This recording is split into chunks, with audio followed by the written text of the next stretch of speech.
ya efektifnya STY entah itu dia scouting atau gimana, tapi yang jelas mereka struggle ketika dikasih bola-bola atas belakang lini seperti itu. Aku pribadi sebenarnya ngerasanya Arab sendiri itu lebih menakutkan ketika di bawah asuhan Mancini. Ketika kita ke Arab, taktiknya kan cukup merepotkan kan. Kalau dia itu mungkin juga. Dengan adanya Hervé Renard kemarin itu sedikit berkah buat kita karena kan pelatih baru lagi meskipun dia pernah ngelatih Arab sebelumnya. Dan taktiknya menurutku nggak sevariatif dan semenakutkan Mancini sih. Kalau Mas Faiz ngelihat sebelum Mas Faiz jawab tuh sebenarnya gini, kita ada berkah bahwa ganti pelatih bukan solusi karena sudah membuktikan ya dong. Iya betul itu buat. Silakan Mas Faiz dijawab. Buat STY tim STY itu tidak ada.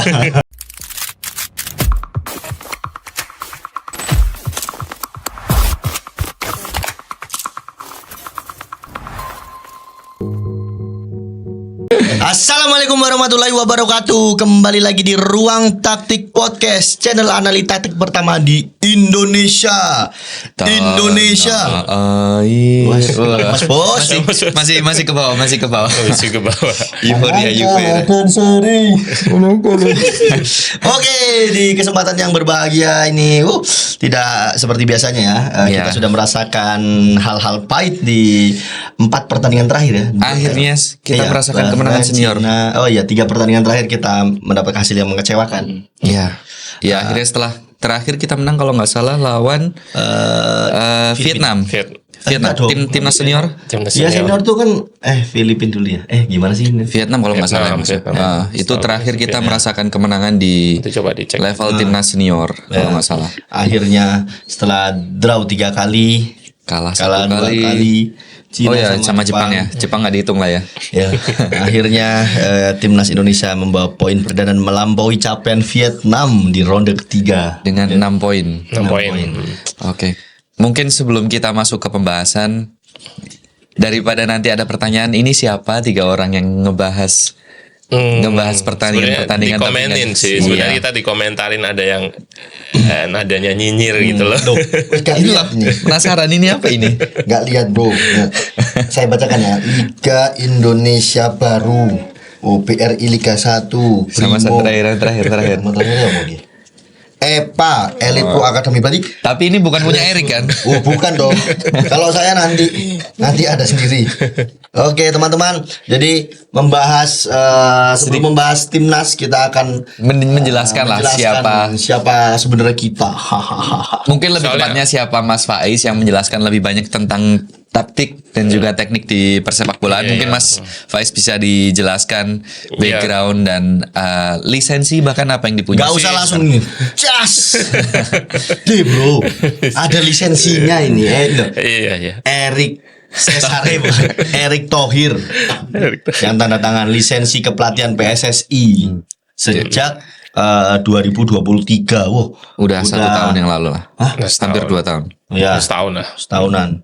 Berarti Mas Faiz bisa diceritakan ini sertifikasi coaching. Sebetulnya kan udah berkarir lah, dalam tanda kutip berkarir di sepak bola itu udah lama sebetulnya. YouTube aja udah 5 tahun lah YouTube. Tapi selama itu aku pilih anonim sih, artinya pilih nggak ke expose namanya dan segala macam. Baru tahun kemarin kan baru kita di podcast dan segala macam. Tapi selama 5 tahun itu sebetulnya banyak pengalaman yang udah dijalani di aku pribadi gitu, yang udah menjalanin kayak gitu dan selama 5 tahun tuh memang, apalagi pas channel pertama berdiri tuh suka selalu nanyain siapa sih ini gitu, kayak dengan nada sinis lah, dengan nada sentimen kayak gitu, negatif. Dan termasuk yang kemarin kita bahas timnas, langsung ada yang komen emang udah ada lisensi gitu ngomong kayak gini gitu. Siapa bapak-bapak ini kalau nggak ada lisensi nggak usah ngomong gitu. Iya, intinya ngomongnya ya biasa lah, netizen memang pedes lah. Cuman kalau followers yang lama itu tahu tahun 2019 ya. 2019 tuh aku Ruang Taktik sendiri udah pernah diundang Persija gitu untuk ngisi ya workshop analisis terus 2 musim pokoknya 2019 apa 2020 sama 2021 gitu Persija Pada waktu itu pelatihnya siapa, Mas? Masih Pena. masih Thomas si Doll Thomas waktu itu satunya juga Pena juga Pena. sempat 2 musim aku ngisi gitu. Tapi intinya waktu itu masih dipegang sama Coach Ganesha masih di situ. Sebenarnya yang masukin ruang taktik atau saya pribadi masuk ke dunia bola itu ya jasanya Coach Ganesha Putra juga sih karena beliau yang ibaratnya scouting lah orang-orang yang di internet itu yang kiranya punya kemampuan gitu. Waktu itu aku juga nggak punya lisensi, dia disuruh ngisi Persija, udah lisensi online aja dia bilang gitu gitu. Ya udah ngisi di situ yang ikut juga praktisi, ada wartawan, jurnalis, terus ada orang biasa gitu. Yang ngisi aja karena yang dilihat itu sebetulnya jangan subjeknya ya. Jangan orangnya gitu. Tapi apa yang disampaikan? Iya, apa yang disampaikan itu yang terpenting itu yang di Indonesia ini harus diubah gitu. Ketika harus harus dinilai dulu, harus namanya depannya ada coachnya atau siapa gitu. Sebenarnya nggak perlu gitu. Sebenarnya kita pakai Coach Faiz. Tapi habis ini jadi coach Iya. Lagi prosesnya.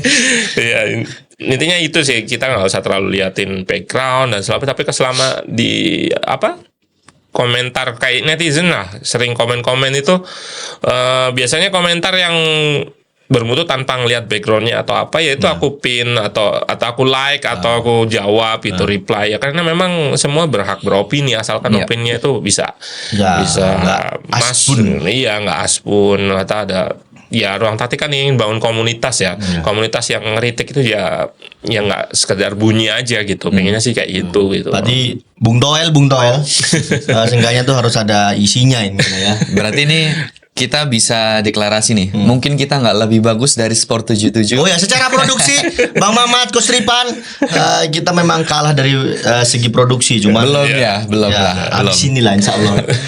Sponsor.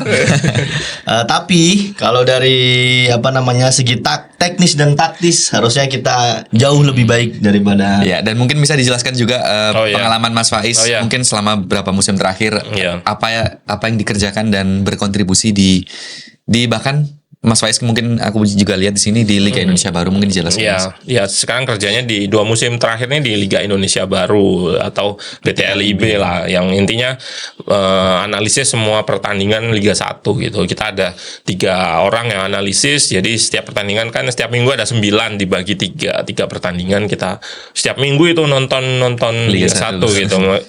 Memang secara kontrak kan kita nggak boleh ya, intinya kenapa ruang taktik juga jarang bikin analisis Liga 1 gitu. Karena itu ya itu tadi data reportnya itu kita setor ke perusahaan lah yang mengontrak itu, otomatis ruang taktik sendiri juga mesti hati-hati gitu untuk memainkan data itu, karena itu datanya itu ibaratnya ya konfidensial masih, itu punyanya LIB dan segala macam. Tapi kalau dibedah sebetulnya udah bagus kok, Liga Indonesia itu udah bagus kerjasama sama lapang bola untuk statistik dan segala macam itu ada, cuman memang nggak di publikasinya memang masih belum masif gitu, tapi udah mulai dikenalin statistik di IG-nya terutama Liga 1 match itu udah dikenalin, terus ada pemilihan man of the match, pemilihan pemain terbaik akhir musim, tengah musim nanti mungkin juga ada, terus ada report tengah paruh musim, itu yang paling ku kerjain, report paruh musim itu ada semua sebetulnya di situ. Siapa yang sering nyetak gol dari corner, berapa ketinggian pertahanannya, gimana tren taktik bertahannya, tren taktik menyerang. Teman-teman, bagaimana ruwetnya dan jelasnya ini ya. Berarti apakah sudah cukup menjawab? Harusnya sudah cukup menjawab ini. Nggak perlu panjang-panjang lah, intinya gitulah. 2 musim dan sekitar musim 2020 juga sempat freelance juga, artinya nggak direct to LIB tapi kerja juga analisis di Liga 1 gitu. Oke, baik. Begitu penjelasan. Terima kasih teman-teman sudah menonton. Belum dong, ini masuk timnas aja ini belum. Intro, ini ibarat lagu ini intronya. Jadi penjelasan mengenai siapa sih sebenarnya nyinyiran komentar-komentar yang menanyakan bahwa sebenarnya kita tuh membahas taktis ini tuh ya memang yang bahas tuh ya memang orangnya Ya. kompeten. Intinya itu sih pesannya itu. Jadi pesannya. kita tuh tidak mau berita ini simpang siur jadinya nanti makin gak Dan jelas. isi konten podcast kita juga bukan hanya tentang opini, bukan Ya. dari satu sudut pandang. Kita coba mengumpulkan, bahkan mungkin kedepannya bisa kita mengundang pelatih lain, bahkan mungkin pemain Liga 1 yang masih aktif. Ya. Cuman ya ditunggu aja, dan para sponsor silakan masuk buat membantu kita untuk develop lebih cepat lah daripada. Oke, tanpa berlama-lama kita langsung akan membahas pertandingan bersejarah Mas Faiz antara Indonesia dan Arab Saudi, yang dimana akhirnya skor akhirnya berakhir dengan skor 2-0. Apa namanya, pertandingan cukup Ya sangat menegangkan, memuaskan. tapi oke lah, Indonesia mungkin nggak menguasai bola sebanyak mungkin, hanya 23% secara statistik. Tapi secara shots kita bahkan lebih banyak ke arah gawang, 5 berbanding 2. Jadi apa yang membuat perbedaan taktik Indonesia lawan Arab Saudi daripada pertandingan-pertandingan sebelumnya, Mas Faiz? terutama lawan Jepang Iya. yang baru banget. Jadi aku sih ngelihat ada beberapa aspek ya. Salah satunya sih aspek yang pertama, waktu Jepang itu aku sempat nge-tweet di awal pertandingan, di awal laga, di awal sekitar menit 10 gitu. Waktu itu Yakob apa Kevin Dix yang dapat peluang counter attack, itu aku langsung bilang gitu di Twitter, counter attack timnas itu lebih jelas gitu, lebih kelihatan ketika daripada match-match sebelumnya. Gitu. Aku bilang seperti itu gitu. Nah, itu salah satu aspek yang meningkat gitu, meskipun kita di lawan Jepang kalah gitu. Tapi sebetulnya secara in general STY juga aku sempat nge-tweet juga. STY secara umum itu permainannya memang bukan possession gitu loh. Jadi dia basicnya itu basic main chaos, main kekacauan lah. Iya. Sepak bola itu kan kita udah pernah bahas ya soal kontrol, soal chaos. Kita ambil contoh Tom Haye lah. Tom Haye itu gelandang yang punya kontrol gitu. Dia bisa ngontrol pertandingan. Tapi kalau misalkan Ivar Jenner atau misalkan Nathan, itu adalah tipe-tipe yang bikin kacau gitu. Menang-menang di duel dan segala macam gitu. Itu lebih kacau. Nah, STY itu kenapa juga pilih striker yang kayak gitu juga gitu. Netizen strike. Ya strike terus Termasuk aku juga sih Mas mempertanyakan kenapa ya stroke kayak tadi malah harusnya kita bisa ganti yang lain gitu. Nanti kita bahas lagi lah soal striker. Tapi intinya strikernya STY itu pasti mau pressing gitu, mau gerak, work rate yang tinggi gitu. Ya itu tadi, karena dia basicnya chaos sebetulnya. Dia pengen nyiptain chaos dengan long ball ke depan, Menang second ball. Kelemahan Arab adalah mereka nggak bisa menghandle chaos itu gitu. Chaos itu terutama kemarin ketika main garis pertahanan tinggi, ya udah SCY cuman di main long ball aja, nggak usah. Iya, betul. Direct ya. Jadi build up itu kan ada build up short sama long ya. Build up yang umpan pendek dulu. Tapi umpan pendek itu long itu nggak serta merta salah sih sebetulnya, karena kita pernah bahas juga soal taktik sekarang gitu. Lawan tuh kan udah cenderung high press kan, kayak Arab kemarin kan press dengan banyak pemain gitu.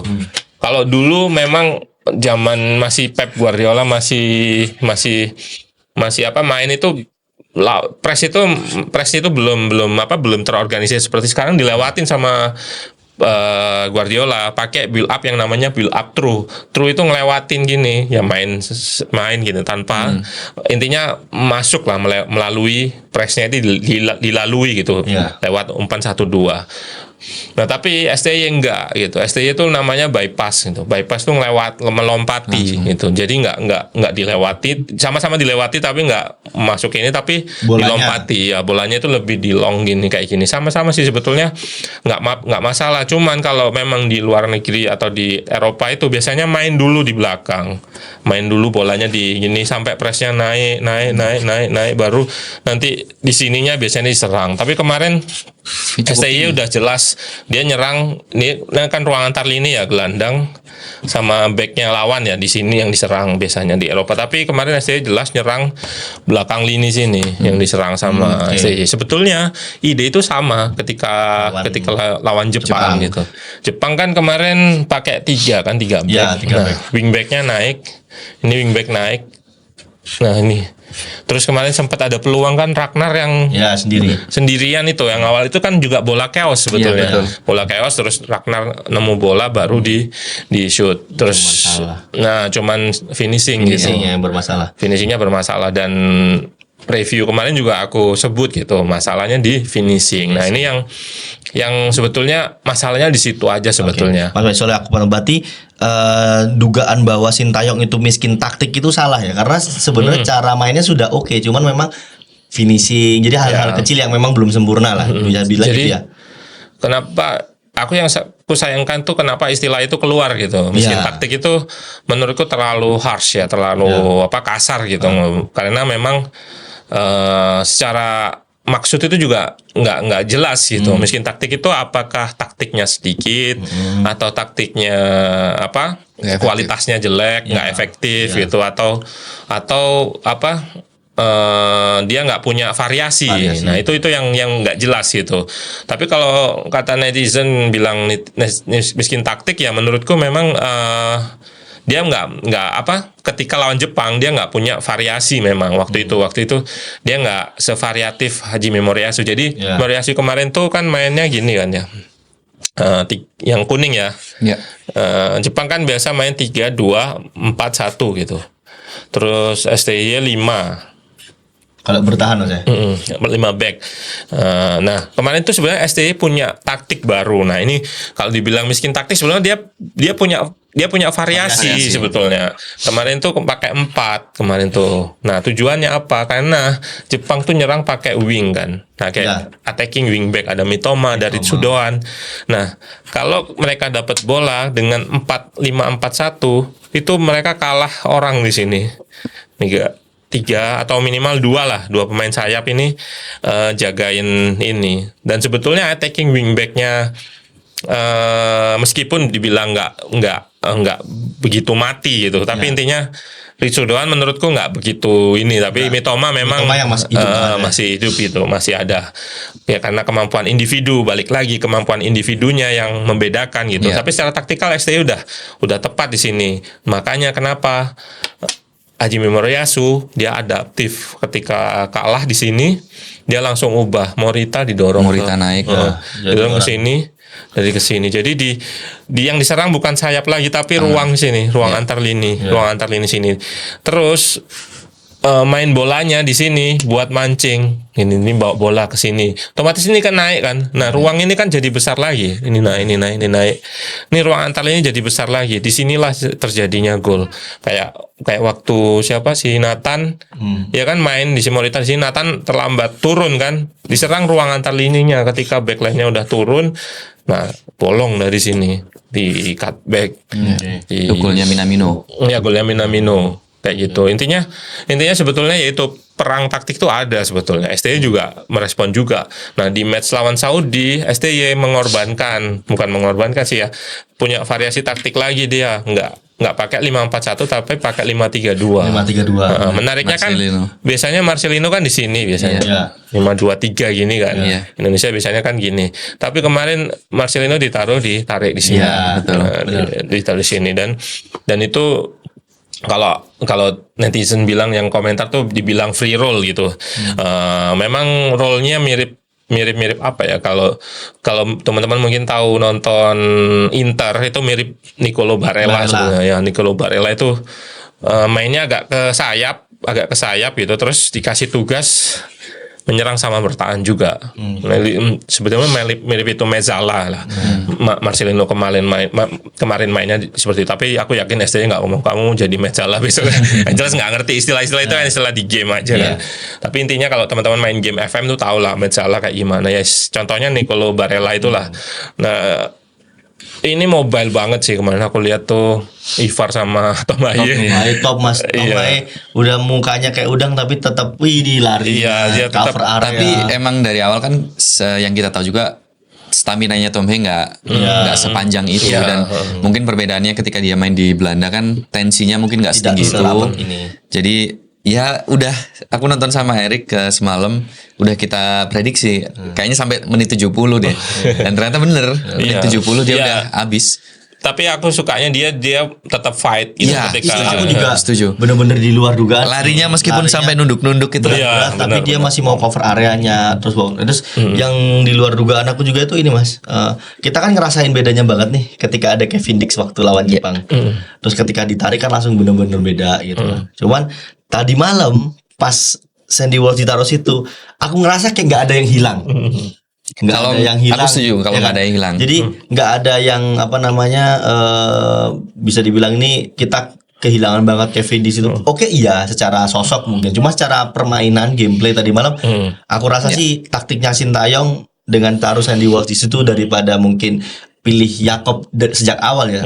Itu salah satu keputusan yang pasti. Karena kan kalau dari 11 pemain lainnya yang di otak-atik cuman kanan sama antara Marcel ya sebelah kanan tuh kan Kanan. wingnya Ya, sama si yang aja. Marcelinho-nya kan. Itu sih aku lihatnya itu. Iya. Kalau Mas Faiz dari sisi teknis Sandy Walsh Iya, aku juga tertarik juga Sandy Walsh. Mungkin bedanya ketika Sandy Walsh dan Dix main itu lebih ke arah duel 1 versus 1-nya sih. Oke. Dix kelihatan lebih ngotot dan Iya. segala macam. Tapi Sandy Walsh juga kemarin tuh mainnya juga safe banget, maksudnya Iya. Betul.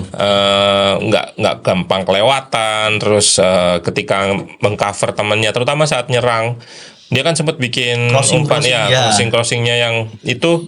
Jadi crossingnya itu dibutuhkan karena kemarin Arab kan mainnya cuma 4 back nih. Kalau ketika bola di kanan, ya contohnya umpannya Verdong tuh lah. Ketika bola di kanan, kayaknya kemarin Arab satu lagi belum turun kayaknya. ya Nah ini si Verdong bagusnya overlap gitu. Ya. Jadi pertahanan mereka kan masih ke sini, baru di switch gitu. Kemarin kalau nggak salah si kiri juga Verdong atau Haye ya sempet switch coba ke Sandy Walsh. Sandy Walsh tuh suka ini, meskipun dia nggak dapet bola, teman-temannya kan di sini ya, misalkan ya lagi nyerang di sini.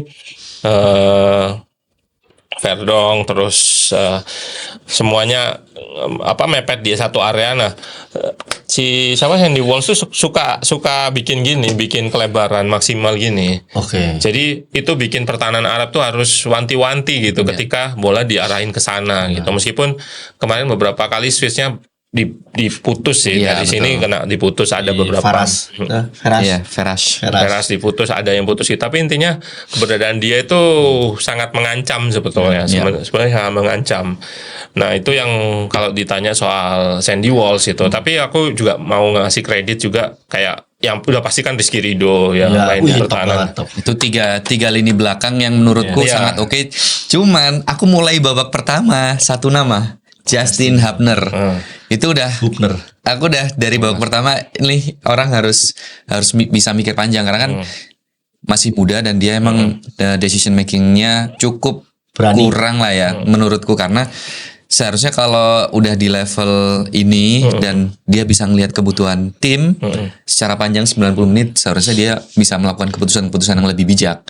Iya, Contohnya kan kartu kuning pertama yang dia dapat, mungkin itu nggak bisa mungkin dengan keputusan yang lain akan membahayakan, cuman cara dia mengambil bola cukup bahaya kan Mas. Iya. Bahkan kita cukup ketar-ketir ketika ada cek VAR, possible red card. Iya. Untungnya masih kuning, Iya. dan bahkan kartu kuning keduanya itu pun Kalau didapat. itu dari scene tadi pagi aku juga beberapa cek kan di X.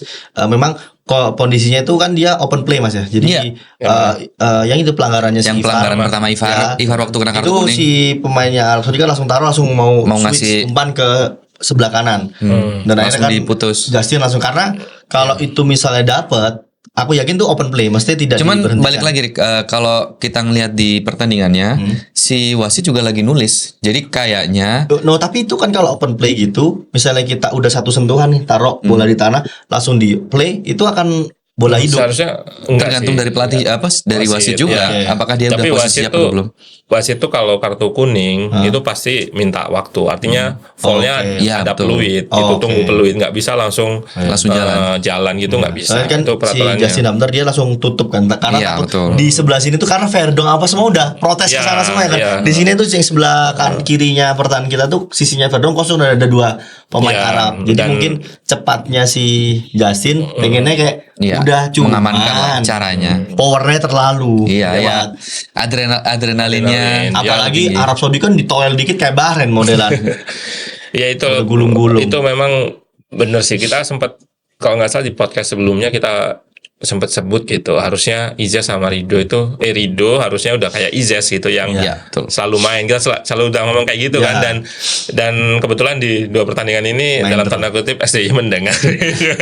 Tapi intinya gitu, kita butuh pakem back 3, terutama 3 back itu yang Pakem itu aja. yang chemistry-nya jadi Udah kebangun. kebangun dan itu yang penting. Nah, kalau soal Justin Hubner, dia itu aku sebut juga kemarin di Twitter, bedanya sama Rido. Rido itu nggak suka komit gitu. Komit itu artinya ketika bola dia langsung komit duel, Oh, oke. Ambil komit sekali. duel, ya ambil sekali lah, Ya, gitu, ambil sekali istilah simbolnya. Sebenarnya itu sama kayak Max Hilgers. Max Hilgers juga suka kayak gitu. Bedanya mungkin ya, Max Hilgers atau Justin Hubner itu dibanding pemain-pemain yang nggak slow kayak ya biarnya punya timing yang kayak oke, ini biasanya tacklingnya itu bisa 2 kali memang. Oke. Karena dia agility-nya kenceng kan. Ya. Messi Girl bisa habis tackling gitu ngambil nggak kena, Ya, dia bisa langsung ngambil ya. atau bisa langsung turun gitu. Tapi kalau pemain kayak misalkan ya Rido, terus si Izes, kita ambil contoh lagi Virgil van Dijk, itu kan nggak pemain yang kayak kita bandingkan sama Lisandro Martinez gitu, Ya, yang misalkan habis tackling langsung bisa bangun. iya, lagi, masih bisa cepat. bangun, masih tackling lagi Fight itu. lagi. Nah, itu bedanya di situ sih. Itu yang aku suka dari Jadi bisa dibilang tetap butuh Mas ya karakter back seperti itu sometimes. si Justin Hubner. Ya, betul. Sebetulnya lebih butuh ke kaki kirinya sebetulnya Oke, ST. iya. Itulah kenapa Verdong ketika Iya, biasanya di Justin Hubner makanya dipasang si Verdong di center back kiri gitu. Oh, ketika Justin nggak ada. Oh, oke. Makanya itu makanya ada yang tanya juga, ya, gimana nih Hubner cedera. Itu salah satu PR juga sih. Artinya Ya. kita bakalan kehilangan sosok di wingback kiri. Kalau Ya. meskipun Verdong bisa ngisi itu ya, Ya. secara posisi Verdong ngisi itu, tapi posisi wingback kiri jadi Kalau Shane? nggak sekuat ketika Verdong main sih. beda sih. Iya sih. Rasanya beda. Beda Verdong tuh. Udah Work rate-nya tinggi banget. work rate-nya Ya, tinggi. itu di luar Salah satu ke pemain Marcelino, terbaik Rizky juga. Rido, Top sama lagi sampai lagi top ya. Karena Iya. Verdong. Ya Verdong sih Mas. Verdong. Bos, di sisi kan Verdong sih Mas. Satu Kalau asis dari ya. dari aku pribadi bahkan ngelihat 90 menit, kalau kita ngelihat 90 menit ya, paling oke di antara semua pemain di atas lapangan adalah Verdong. Iya sih. Apalagi dia main sampai selesai kan. Iya, Iya. dan dia meskipun menit 80-an Tapi dia masih lari. Iya. Tahu. Masih lari. Karena memang kalau kita bicara soal man of the match itu pasti Ya, yang dimasukin gol contribution ya. Ya. Itu pasti masuk lah. Nilainya tinggi kalau ada ya. gol sama assist Assist. itu pasti tinggi. Tapi ya kayak aksi kayak Verdong itu kadang nggak dinilai gitu. Itu yang Nah membuat kalau dari dia- kacamata Mas Faiz yang biasa nganalisis ini nih, kalau dari Verdong tuh gimana Mas? Mesti kenapa dia nggak bisa? Ya selain ini kita singkirin Marcelino dulu ya. Berarti Mas Faiz setuju kalau Verdong adalah pemain terbaik sebenarnya. Ya antara dua itu si Verdong sama Rizky Rido sebetulnya. Ya, secara permainan kalau Verdong nunjukin ngototnya, Ngotot. dia ngotot. Tapi kalau Rizky Rido nunjukin kematangannya, dia konsisten, mateng, pengambilan keputusannya nggak kita bandingkan dengan Hubner mungkin Iya, ya. betul. Itu nggak tergesa-gesa, blockingnya itu nggak. Yang itu tadi nggak mau komit dia, ditunggu aja. Nanti kalau udah mau shoot ya udah dia Diambil. bawa badannya untuk blocking atau untuk ngambil. Karena kemarin dia sempat blok juga kan, yang udah Sempat. depan gawang dia tangan tutup. Iya, iya. Ya itulah bedanya menit bermain di klub ya Mas ya. Mungkin Iya. yang bisa dirasain adalah Itu menit bermain, kematangan. Karena kalau nonton Rindu 2 musim lalu itu memang dia juga sebetulnya pemain yang suka komit sih, suka keluar juga. Karena jiwa boneknya kan. Dia lebih ke lebih sekarang tuh kalau keluar dia pasti dapat bola gitu. Ya, Dia kalau ninggalin 3 center back. Nah, ini aku mau bahas tiga center back juga ya. 3 center back itu kan tadi ya kita itu sering juga di posisi masih banyak komentar tuh. Haye itu sering Haye sama siapa? Yener bola di kiri mengikut gitu. Otomatis kan sini kosong ya. Nah, itu sebetulnya tugasnya siapa gitu. Kalau kemarin oke lah. Marcelino disuruh ke sini gitu. Tapi waktu lawan Jepang kan kayak mereka itu nggak ngelihat belakang. Jadi orientasinya itu ke depan. SDI itu pengen kayak press dulu gitu, press bola di depan gitu. Ngadep ke sana terus gitu, ngadep ke depan terus. Jadi orang di belakang ini kayak sering lepas gitu. Nah itu sebenarnya nggak apa-apa sih, karena ada taktiknya kayak Antonio Conte itu yang ketika gelandangnya ke tarik sini, bola ke sini, yang narik tuh, yang main tuh center back jadinya. Oke, yang press. Yang press. Ini press terus ini geser untuk cover. Karena memang secara jumlah itu masih oke, karena kita tuh punya kelebihan orang di center back gitu. Di back tuh ada 5, yang biasa 4, kita jadi 5. Jadi untuk pasti ada kekurangan kita ketika kelebihan di lini belakang, berarti ada kekurangan. Ini kekurangannya di tengah, kurang pemain. Kenapa gelandangnya kok sering kosong dan segala macam, itu bukan kesalahan HY sama Yenner sebetulnya ya, karena dia itu kompensasi dari taktik 5 back itu gitu. 5 back itu. Nah, kalau kenapa nggak main gelandang 3 aja gitu misalkan. Ya kita kompensasinya di depan jadi kurang gitu loh. Sama kayak Jepang kan, kita gini kan 5-4-1. Ketika dapat bola seringnya ya Ragnar nggak dapat support, lambat supportnya. Karena kita mainnya terlalu jauh gitu, terlalu banyak pemain di belakang. Jadinya ya kayak gitu. Pasti ada taktik itu kan, ya pasti ada resikonya, ada kompensasinya gitu. Jadi kemarin kalau misalkan Haye sama Yenner kesini, Rido juga sempat aku lihat beberapa kali naik itu dia, dan motongnya itu naik itu dapat gitu, dapat itu lebih apa ya, lebih kalkulasinya lebih matang gitu. Dia nggak sekali ambil yang langsung keluar pasti ngambil bola gitu, kayak itu kayak mes masih kelihatan kayak gitu dia. Nah itu yang salah satu poin dari positifnya Rido sekarang gitu. Kalau ini Mas, absennya sama Siapa? Salman Salman Al-Dawsari. Itu apakah jadi pengaruh juga Mas? Karena kan waktu pertandingan pertama itu cukup merepotkan karena aksi individunya kan dia cukup oke kan. Sebetulnya Arab tuh struggle juga sih ketika dia harus scoring, dia nggak punya dia masih di Al Hilal ya. Al Hilal kan dia main di kiri kan. Si Al Azwari kan main di di kiri. Dia bisa semua sih. Attacking midfielder bisa, kiri bisa. Tapi intinya mainnya memang lebih ke tengah, meskipun dia di sini dia masuk ke tengah gitu. Kalau dilihat dari situ sebetulnya Saudi itu banyak gol dari set piece gitu. Makanya kemarin tuh set piece-nya juga beberapa kali berbahaya. Ada tiang sekali kan? Ya, tiang tuh shooting jauh. Jauh ya.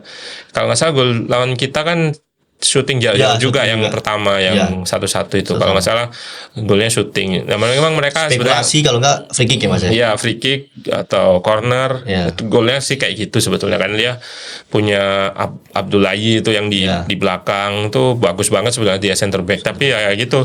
Tapi ternyata pemain sinetron tuh Mas, bukan kayak pemain bola. Iya, makanya mereka ternyata ya efektifnya STY entah itu dia scouting atau gimana, tapi yang jelas mereka struggle ketika dikasih bola-bola atas belakang lini seperti itu. Aku pribadi sebenarnya ngerasanya Arab sendiri itu lebih menakutkan ketika di bawah asuhan Mancini. Ketika kita ke Arab, taktiknya kan cukup merepotkan kan. Mungkin juga. Dengan adanya Hervé Renard kemarin itu sedikit berkah buat kita, karena kan pelatih baru lagi meskipun dia pernah ngelatih Arab sebelumnya, dan taktiknya menurutku nggak sevariatif dan semenakutkan Mancini sih. Kalau Mas Faiz ngelihat, sebelum Mas Faiz jawab tuh sebenarnya gini, kita ada berkah bahwa ganti pelatih bukan solusi, karena sudah membuktikan ya dong. Iya betul, itu buat silakan Mas Faiz dijawab. Buat STY timnya STY itu tidak ada. ya intinya kalau dari segi formasi ada perubahan besar, yaitu formasi 3 back dari Mancini, terus Hervé Renard pakai 4-1-4-1 gitu, terus garisnya tinggi banget dia pengennya menang bola di depan, tapi pemainnya kemarin tuh kayak ragu-ragu gitu, mau ngepres pembawa bola, mau dipres kayak nggak diambil. Intinya mereka kayak numpuk di medium block gini, kayak jadinya kayak sebenarnya kayak lawan Argentina itu, waktu menang lawan Argentina itu sih mirip ya, karena memang sama pelatihnya itu kan. Tapi waktu itu compact blocknya itu benar-benar compact gitu, dan entah kenapa waktu itu Argentina nggak memanfaatkan kecepatan winger-wingernya kayak timnas kita. Nah, timnas kita kemarin tuh STY itu ada salah satu taktik juga. Kalau mungkin awal-awal match ya, kalau nonton, Haye itu suka sendirian sebetulnya.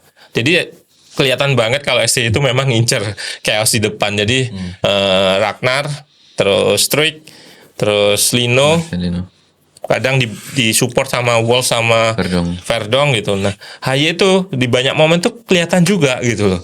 Oke. Jadi mereka itu STI itu udah kayak ngincer gitu. Empat ini udah diincer sama STI. Ketika Tom Haye dapat bola ya udah Langsung. di depan. Ketika ada duel misalkan turun ya, ini turun bolanya ke sini kan, turun gitu, turun. Otomatis kan nyari kan. Nah, second ball itu biasanya pemain kita yang dapat karena ini lambat turun. Karena ini tengahnya ini lambat turun. Jadi kita beda kalau mereka long ball ke sini pemain kita udah turun, terutama ya si Ivar sama Haye gitu udah di sini gitu. Ketika second ball makanya mereka sebetulnya struggle chaos itu tadi, ketika bola di long ball, duel, udah bola chaos itu. Salah satunya itu juga pelanggarannya Marcelino yang udah berhasil putar badan, iya. kuning, tambak tim. ya kan udah tinggal 1 lawan 1 kan itu sama backnya. Tambak tim. Terus peluang-peluangnya banyak sih. Babak pertama itu, ya nggak usah babak pertama lah, menit ke satu. Sandy Walsh ya, Sandy Walsh dari Marcelino. Marcelino heading, Marcelino heading, terus Ragnar. Justru Ragnar sih yang aku sayangkan sama Struijk ya, karena dia banyak keputusan-keputusan yang decision makingnya tuh menurutku kurang gitu. Kayak waktu temennya kosong minta kalau nggak salah Wall sama siapa itu overlap dari belakang sama underlap, dia milih shooting, terus finishingnya juga masih bermasalah. Ya, kayak gitu sih. Apakah nggak tidak diganti juga karena memang penggantinya mungkin nggak ada yang aku nggak bisa bilang nggak sepadan, cuman Eliano cuman kebetulan tuh udah bisa main Mas ya nggak sih kalau Mas Faiz lihat ini maksudnya rame juga nih Eliano dari maksudnya aku feeling itu kayak ini menit-menit 88 gitu loh Mas, itu harusnya main dia gantiin Ragnar atau kalau nggak Struijk lah misalnya. Mungkin sebelum Mas Faiz jawab aku bisa jawab, itu kebutuhan si STY sih, dia harus mengamankan 3 poin dan clean sheet. Iya, cuman kan maksudnya seenggaknya Eliano tuh kalau menurutku ya sama Ragnar harusnya selevel lah. Nggak tahu juga. Beda skill set sih kalau dari aku ngelihatnya. Iya, skill set beda. Cuman kan secara dia tuh 92 kali loh Mas main di Eredivisie. Meskipun hampir 50% sebagai pengganti. Cuman kan secara pengalaman dan dia juga di klubnya sebelum FIFA Match juga dia main terus kan. Jadi menurutku harusnya ada dikasih kesempatan. Nggak tahu sih. Kalau kan aku yang bilang tadi malam harusnya kalau ini di luar teknis Mas ya. Kalau si Sintayong kan sebelum pertandingan kan narasinya stay out sama semua simpatinya kepecah nih antara tim nasional sama ada support ke Eliano sampai bahkan waktu pertandingan nama Eliano disebut tuh dia dapat aplaus lebih heboh daripada main lainnya. Jadi harusnya Sintayong tuh pas ini yang gue bilang balik lagi sih. Ada adegannya Mas dia meluk Eliano, kamu main ya gitu-gitu si 90. Jadi si STY kayaknya enggak capture tuh kayak keren udah menang. PR-nya dapat, jadi dia ternyata Eliano tuh nggak ada masalah gitu loh. Tapi balik lagi sih, selama kita tahu STY sejauh ini kan dia cukup keras ya. Dia nggak terlalu memikirkan apa yang dilihat orang. Dia lebih memikirkan emang kebutuhanku ini. Dan balik lagi yang dipasang ya Arhan. Iya. Itu Mas. Yang memang Mas Arhan. Ya kalau Yakob kan memang karena Sandiwara cedera. Kalau nggak cedera mungkin nggak diganti. Cuman masuknya Arhan sih aku yang karena dia langsung main di tengah kan. Sama kayak Marcelino kan. Iya. Itu Mas Faiz lihat Jepang dia dipaksa di kanan malah. Tapi dia tuh sebelumnya sempat di kanan Mas. Iya. Usia masih di awal-awal timnas kan sebenarnya. Mas Faiz menurut Mas Faiz Arhan masuk. Sebetulnya ya Arhan itu sebetulnya waktu di mana ya aku lupa di gelaran apa, intinya dia tuh sempat formnya tuh bagus gitu, formnya bagus, tapi sekarang karena jarang dimainin jadi nggak begitu terlihat. Tapi yang jelas kan yang memang dibutuhin STY kan set piece-nya. Itu lemparan kita ya lawan Jepang kemarin ya udah dia masuk udah berapa kali tuh. 3 kali apa 2 kali. Iya, throw in rasa corner gitu. Itu kan yang dipinginin STY gitu. Lagi-lagi chaos gitu. Karena itu apa? Itu salah satu spesialisasinya sih. Kalau kita lihat throw ini itu ya memang mungkin banyak ya pemain yang bisa ngelempar sampai ke kotak gitu. Kalau nggak salah kemarin pemain Arab tuh juga sempat. Cuma tidak dimanfaatkan gitu loh. Bukan. Jadi Arhan itu bola datang ke kotak itu dengan bobot yang kenceng gitu Oh iya, loh. ini pernah cerita nih Sananta waktu kita wawancara, dia bilang bedanya pemain lain yang lempar ke dalam antara Arhan sama pemain lain. Kalau Arhan tuh bolanya bener-bener turunnya Nah, kencang iya, gitu loh Mas. itu bobotnya itu kelihatan bobotnya kok. bener-bener. Bobotnya itu kelihatan lebih kenceng Mantep, gitu. man. Lebih kalau pemain kan mungkin ya nyampe Ya, tapi cuman kan dia kayak melayang ada gitu, timingnya gitu. ya, melayang kayak gitu. Makanya ya memang berbahaya sebetulnya, berbahaya dan itu dimanfaatin sih, dan lebih ke situ sih, lebih ke set piece kalau aku lihatnya. Tapi dengan keunggulan 2 gol masih tetap dimasukin Arhan. Nah, aku Iya. jujur Tapi mungkin kalau karena atribut bertahan dia Dia juga punya bertahan juga Mungkin itu memang. kan. ya setuju, dan dengan di kartu merahnya Hapner kan memang numpuk Ferrari di kan belakangan. juga kan, Ferrari Bahkan Nathan Cho Aun yang jadi pemain depan. Iya, terakhir. enggak, intinya kalau nggak salah Ferrari sempat, kalau dibaca lagi mungkin aku salah ya, tapi coba nonton pertandingan ulang, Ferrari itu sempat teriak 5-4-0 5-4-0 gitu. Oh iya. Jadi memang mainnya Nggak tanpa ada striker. Tambah striker. Oh iya, waktu mau diganti. Mau diganti, Iya. dia sempat teriak kayak gitu. Jadi memang ya nggak ada striker memang.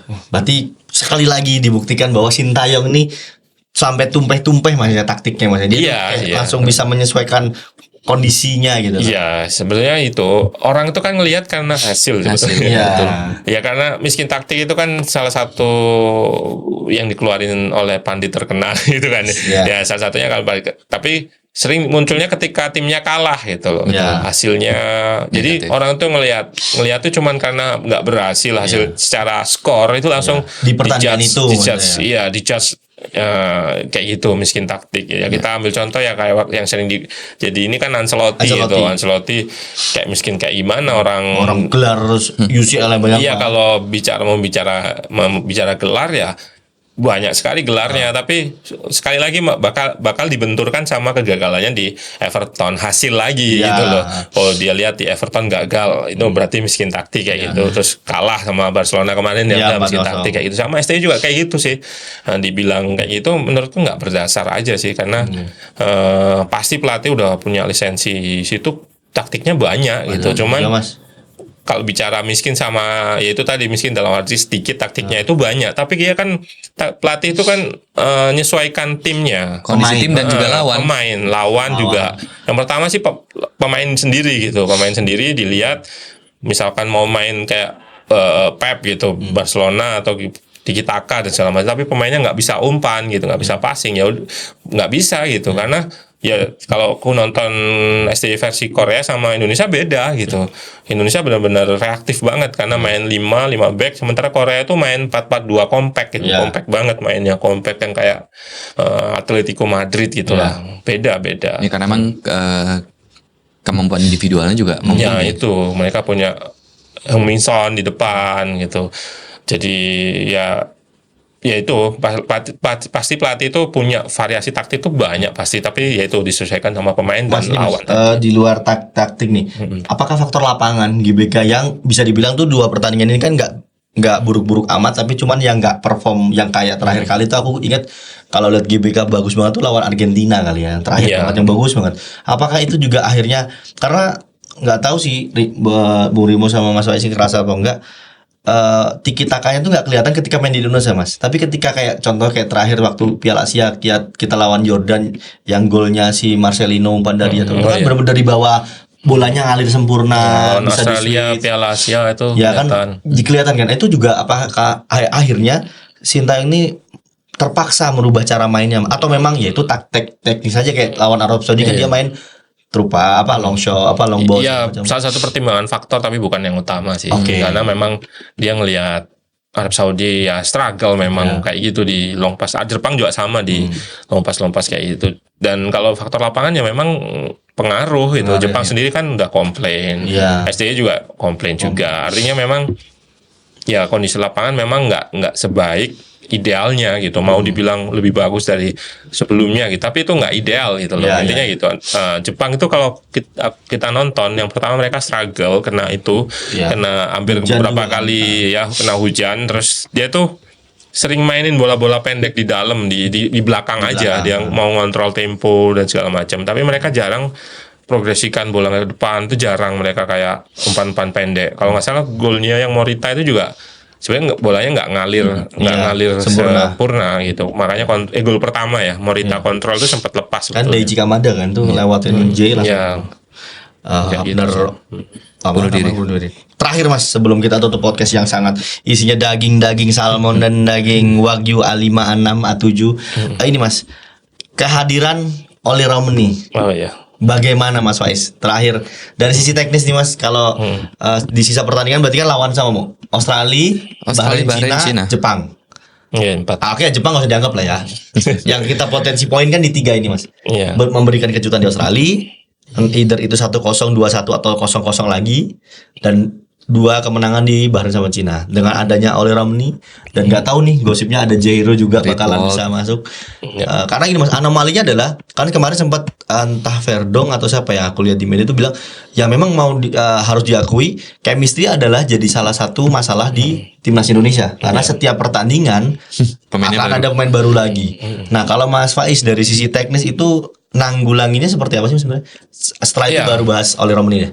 Ya memang chemistry itu nggak bisa ini ya, nggak bisa pada caranya gitu, cara menumbuhkan chemistry gitu. Outbound Mas, biasanya outbound nggak perusahaan. secara sport science ya memang ada cara kayak gitu gitu bikin suasana kayak gitu. Tapi secara data itu belum ada kalkulasinya gitu, bisa menumbuhkan dan segala macam. Artinya memang butuh waktu. Tapi ada juga pemain yang memang punya kemampuan untuk adaptasi yang dengan cepat. Nah, kita nggak tahu Oli Romani kayak gimana. Tapi sebetulnya patut kita catat juga kalau Romani itu bukanlah gol yang banyak gitu, goal getter terutama di FC Utrecht ini. Dia bagus di FC Emmen ketika dipendam. Itu kan di divisi 2 gitu loh. Artinya ya memang kita harus ekspektasinya nggak terlalu tinggi lah. Mending direndahin tapi tiba-tiba boom gitu ya. ya sebetulnya yang takut ekspektasi tinggi itu ya karena hujatan itu sih sebetulnya. Ketika kita ekspektasinya tinggi lawan Jepang kemarin kayak pengen menang dan segala macam, akhirnya kalah kan, akhirnya kecewa dan berujung kayak gitu kan sampai stay out dan segala macam. Tapi kalau menurutku Romani ya bakalan nambah opsi. Dia kan winger kan, dia bisa winger juga, winger kanan dia bisa, terus dipasang striker juga bisa gitu. Artinya mungkin dia bisa aja dipakai ketika kita main Struijk, Ragnar sama Romani di sini depan sini, di 3 sini, atau bisa jadi ya satu dicadangkan. Mungkin yang kelihatan yang kurang ya Rafael Struijk gitu. Ada opsi jatuhnya. Dan Romani juga lebih 185 kalau nggak salah sentimeter ya. Dia bisa main bola. Salah satu golnya memang set piece. Akhirnya Arhan Sundul. Ada sasarannya kan Mas? Iya, Arhan ada sih karena memang dari dulu ya ada Peget, ada ini sebetulnya. Intinya sebetulnya ya kita bakalan ada tambahan amunisi aja sebenarnya kalau Romani masuk ke Indonesia, dan itu yang dibutuhkan karena itu lini depan tuh sangat masih belum bisa lah. Kita kan Marcelino yang nyetak 2 gol kemarin, Ragnar juga udah 2 kalau nggak salah, dan yang terakhir itu kan golnya di Sandy Walsh itu. Dan tapi dia jarang dapat momen-momen kayak gitu itu bisa finishing seklinis itu gitu. Dan ya Marcelino menurutku ya udah, aku seneng banget sih dia nyetak gol gitu. Formnya muncul gitu, dan dia langsung gini menutup Tapi yang keren duduk sih. Iya, duduknya itu keren. Ya, memang dia terkenal tengil sih kalau kata teman-teman di Persebaya yang cuma mentalnya umur segitu dia udah kayak itu yang umur berapa aja tuh mainnya. Itu yang pasti udah kerasa itu mentalnya gitu. Terus kemarin bisa seneng, terus aku pribadi itu seneng dia nyetak 2 gol tuh, haters tuh jadi diam semua. Karena gini, ini aku mau bahas. Ini termasuk juga Mas, ini bikin haters diam. Karena waktu Marcelino dihujat itu aku sempat ngobrol sama salah satu asistennya di Dewa United, Bayu Ekasari, Bang Bes. Bang Bes. Iya, Bang Bes sempat DM aku. Ya sebetulnya pemain-pemain kayak Marcelino itu dibutuhkan pelatih untuk dikasih role lebih gitu, dikasih kebebasan, karena dia punya kreativitas gitu loh. Kayak di Dewa United ya kayak Egy lah. Egy kan terus dulu zaman Messi Osman gitu. Messi Doro sekarang. memang ya kayak Messi Doro itu kalau main ya udah main di jemput bola sampai ke belakang, tahu-tahu ada di depan dan segala macam, intinya terus pegang bolanya lama.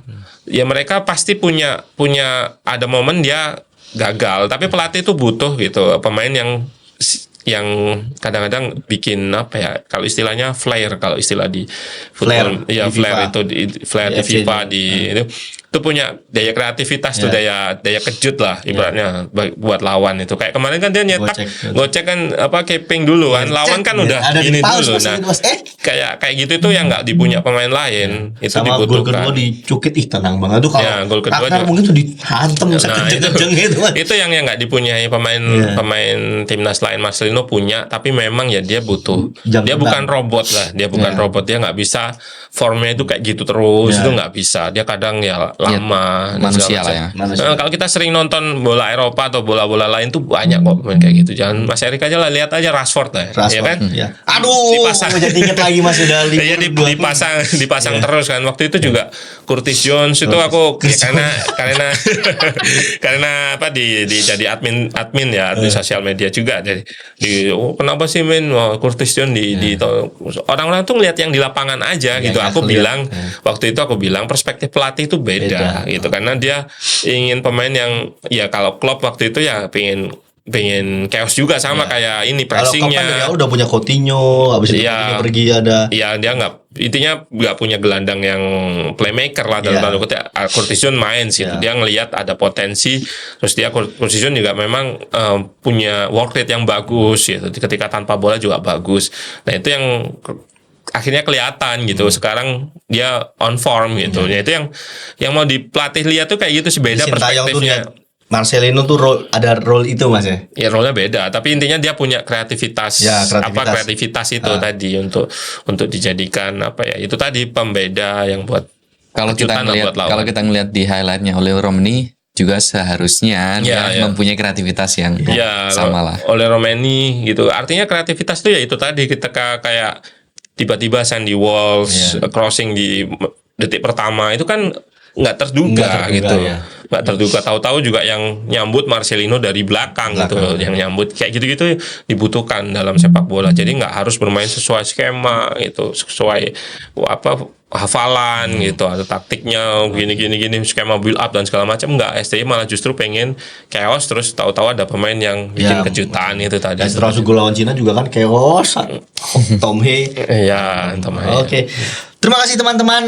Sebelum kita menutup ini, kita juga harus menekankan kalau sebenarnya kita itu nggak membela STY ya, karena kan kita dari tadi seakan-akan kontra STY out. Kita bukan kontra STY out, tapi kita lebih mencoba melihat perspektif dari sudut pandang pelatih, dan ketika ada perubahan pun itu yang akan jadi korban jatuhnya balik lagi kita sebagai supporter dengan hasil yang kita nggak tahu, kita berekspektasi setinggi apa lagi. Mungkin ya kita lihatlah STY dengan jalannya sekarang, semoga hasil terbaik yang bisa kita dapatkan. Itu aja sih. Jadi, tapi seenggaknya kan berarti yang tadi kita udah bahas bahwa ganti pelatih bukan solusi, karena Arab sudah membuktikan. Dan ketika ganti pelatih pun, apakah kita mau menunggu 3-4 tahun lagi buat melihat hasil yang mau ini Pep sekarang ditelepon sama Erick Thohir juga nggak mungkin bisa bawa pasti Piala Dunia kan gitu sebenarnya. Terlepas apapun hasilnya, kita tetap mendukung timnas Indonesia sih. Pinginnya kayak gitu sih. Kita nanti misalkan gagal gitu ke Piala Dunia, kita nangis bareng lah ibaratnya. Nangis bareng, sedih bareng, itu yang lebih manis sih kita lihatnya daripada kayak waktu gagal ke Olimpik kan. Ya kayak gitu, kita ibaratnya ngerasain kesedihan itu. Oke lah, kesel sedikit juga nggak apa-apa. Tapi intinya jangan sampai menghujat bareng gitu. Tapi kita dukung lah. Dan kita bertiga kan, mungkin aku bisa bilang kita bertiga ini sudah menjalani masa kegelapan timnas. Sampai yang timnas main, ya udahlah timnas main, kita nonton ya udah GBK sampai sesepi itu. Terus sekarang kita merasakan euforia yang sebesar ini, harapan yang sebesar ini. Jadi ya enjoy the moment aja sih. Ya benar, enjoy the moment tuh. Oke teman-teman, sudah cukup saya rasa perbincangan kali ini karena edisi spesial timnas, karena kita baru membahas timnas lagi mungkin tapi AFF sih. AFF akan ada lagi. AFF itu di Desember. Meskipun U22 ya. Ya, cuman masih belum tahu nih kan, masih belum ada pendaftaran segala macam belum. Jadi terima kasih teman-teman yang sudah menonton. Jangan lupa like, comment, subscribe. Apa lagi ya? Follow semua sosial media. Follow semua sosial media jadi X, Instagram terutama karena Ruang Taktik tidak hanya podcast tapi banyak juga konten-konten lainnya. Ya. Jadi ada lagi mau ditambahin? Aman timnas Mas Wahid. masuk Piala Dunia. Amin. Ya udah, terima kasih teman-teman sudah menonton. Wassalamualaikum warahmatullahi wabarakatuh.